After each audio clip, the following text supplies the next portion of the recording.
Hi.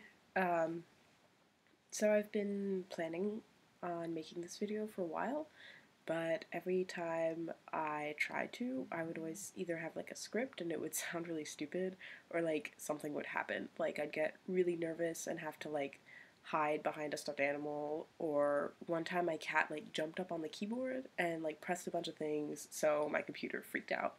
And when I just tried to film a few minutes ago, I lost power. So I'm just gonna suck it up and just do this video now. Hopefully nothing else crazy will happen.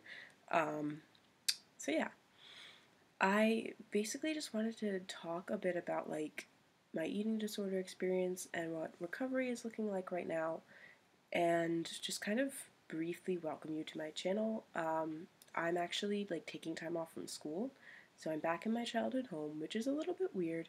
Like, it's nice to be spending time with my parents, but at the same time, like, too much time with them, and they just kind of drive me crazy. Um, yeah, and they just recently started going back to work after taking 2.5 weeks off, and those 2.5 weeks were kind of difficult. Yeah, so I feel like making these videos will be like a good way to just channel my energy and my time, and maybe just vent like if I need to, and just feel like I have something for myself while I'm home. Because one of the struggles I've always had while living at home is the feeling that nothing is mine, like my time isn't mine, my space isn't mine. Um, yeah, and like issues with privacy have always been a thing in my family. So yeah, hopefully this channel will give me some kind of sense of like ownership. Um, and I'm sorry if you like hear my cat or the rain or anything weird like at some point during the video. I'm not very good at editing and stuff like that. Hopefully I'll get better about it. That's another thing. I want to get better at like doing technical stuff. And I feel like YouTube looks like fun. Like I watch a lot of people. I don't really like subscribe or like comment or get too involved just yet. But it looks like a lot of fun to be a part of and to like organize. So yeah, videos seem cool, and I want to get better at it. I also want to get better at like expressing myself in like verbally. Like I'm really terrible at public speaking. I'm much better at expressing myself in writing, and I feel like while that's a useful skill, it can only get you so far, right? Like you have to be good at talking to other people, and I want to get better at that. Um, but it does feel a little weird because I still feel like I'm talking to myself. I don't know. Um, yeah. And I also just want to reach out to other people, especially while I have all this time to myself. Um, because when I was like in recovery, well, I'm still technically in recovery, I guess, but while I was like in treatment, which was back in 2012, I felt like no one really understood what I personally was going through because my eating disorder symptoms weren't typical. My background isn't typical in terms of like eating disorders or really like in general, I guess. And I can explain more about that later. And I just felt very, very lost, and I think that's why I had such a hard time in the treatment center, which again I'll talk about later. And I feel like YouTube is super accessible now, and um, I just feel like these videos could be a really good thing for people. If not, then just for me. Yeah, and I want to share like some recovery exercises that I might go through. Like I recently cleaned my room, and I found a bunch of stuff. I found like a giant thing of like CBT and this DBT workbook, which I haven't touched. So I actually forgot that I had it. So that might be cool, since I have all this time and not really a lot of support or anything. Like, you know when a pond gets all stagnant and kind of the water just scums over? Yeah, that's kind of how my recovery is right now. Like, not really moving forward, not really moving backward, not really moving at all. And I kind of want to jumpstart it again. Like, if there's one thing they always tell you in early recovery, it's that you should always try to move forward. Um, so I'm going to try to do that. I am an outpatient. I have a great therapist, which is super helpful. Um, like, I tend to be really affected by the people around me, and I've had some not so positive relationships with therapists in the past, but I've also had really good ones. Like, I saw this one guy short term last year, and he was so cool. He was like a grad student in Boston, and we just hit it off really well, which is funny because he like made a terrible first impression. Like I thought he was such a dud, but he was really really sweet. And I really like this new therapist too. So yeah, yep. What else? Yeah, I just feel like recovery, it's so difficult for a lot of people to access and to find support. Um, and so I want this channel to be something like that, like a kind of support system for people who maybe don't have the resources that or the privileges that a lot of people think that people with eating disorders have.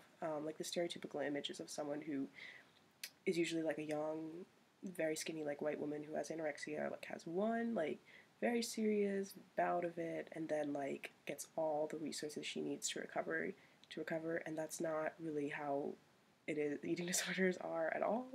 Um, yeah, and I know that insurance companies often drop people way before they're ready, and then you're kind of like at a loss, and that's how it was with me. So I hope these exercises help, and I will definitely be sharing them.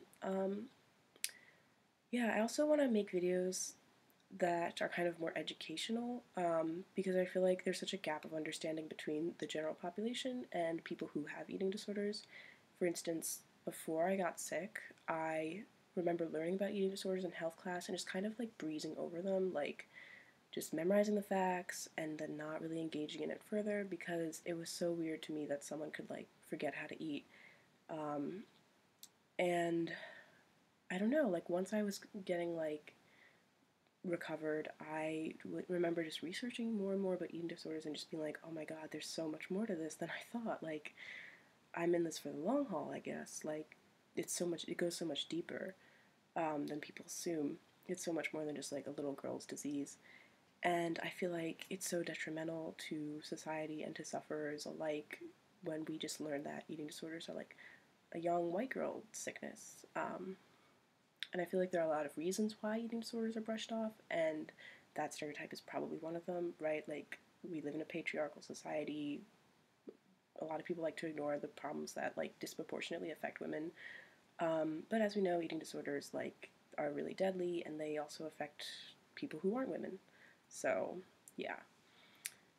Yeah, so I want to make a series of educational videos, maybe videos about the like medical and like psychiatric science behind eating disorders, which I might take a while getting to because it's kind of dry and I also don't really understand it myself. So I want to do some research before I start like throwing facts your way, and just make videos about my life and like what direction it's going in, and about my own experiences. Yeah, because like I said, I have a ton of free time, not a ton of social support, so I feel like this might be good. It might be a good way to just get me going again, um, because I really only had one shot at treatment so far, and it was a while ago. I think my parents just kind of assumed one shot was all I needed, and maybe they were right, maybe they weren't. Like, I haven't relapsed, but at the same time, like, I feel like things could be better, so I kind of want to push myself a little bit, and I'm finally in a place where I can. I'm also at a place where if I don't really push myself, things could backslide really quickly because I don't have a college town at my fingertips right now. For instance, it's a Saturday night, and I'm home alone in my pajamas. Um, well, not home alone, but my parents are asleep, and they're not gonna be awake for the next like 10 hours. So, yeah. They catch up on sleep on the weekends because they get up at 4:30 for work every day. Yeah. I am lucky in that I have my girlfriend nearby, though, which is really nice. She actually bought me the stuffed animal that I talked about earlier. It's a hedgehog. Oh, I have to turn it the other way. Yeah, it's so cute.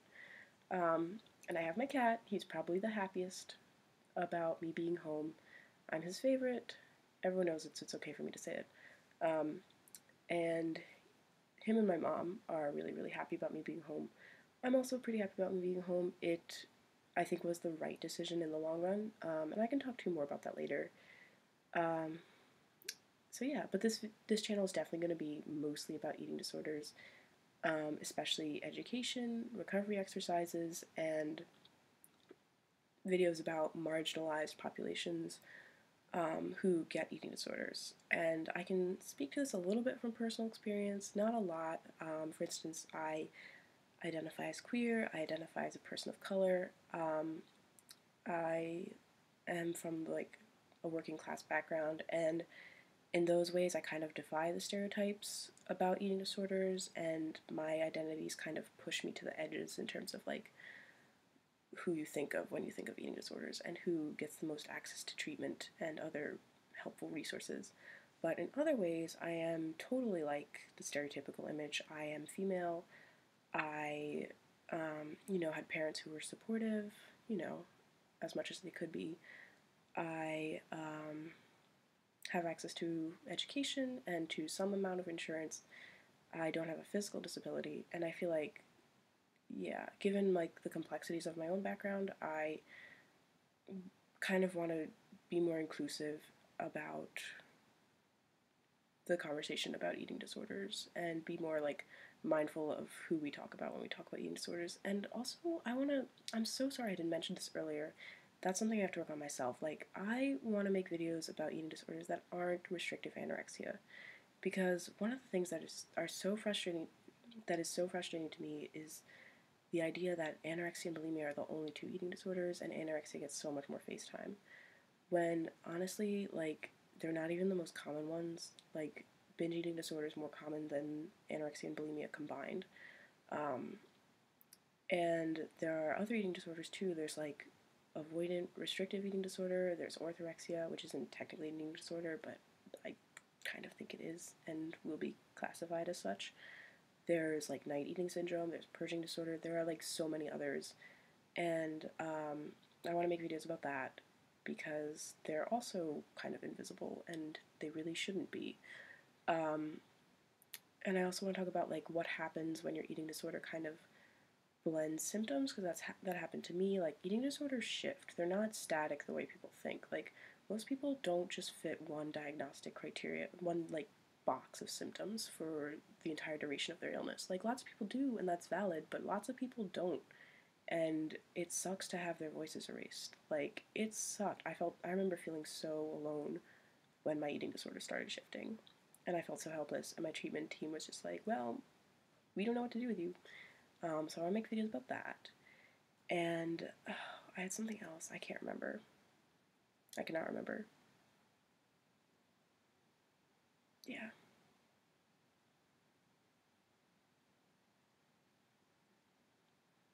Oh, yeah. I think I want to make videos about, like, how to figure out who you are outside of your eating disorder. Because one of the things I struggled with was coming to terms with my own identity and figuring out, like, who I wanted to be when I wasn't sick. And I've always described myself in terms of what I've looked like and the things I own and the people that I associate with, and also the things that I'm good at. So that's not good. Well, it can be good, but I've always had a hard time like defining my own morals and values and certain traits that I know to be true and like that define my character. And I want to get better at that. And I feel like when I am further along in recovery, I will be really good at that. So I'm going to make videos about that and about like how you can figure out who you are and where you can go once you are recovered. Because I feel like another major shortcoming when we talk about eating disorders is that we stop short when the person like goes into treatment or like figures out recovery and figures out that they want to like beat their eating disorder. When most of the work probably happens in recovery and continues on maybe throughout the rest of the person's life. So I want to have some videos about that. Like, I want to keep doing this for a while. I hope this is kind of a long-term project, and I have a lot of like, I generated this really long list of like potential topics, so hopefully they'll be interesting. And yeah, hopefully I won't really run out of things to say. Though I am having trouble ending this. Like, how do people just, I don't know. So yeah, I hope that was interesting, and I'll probably make another video soon.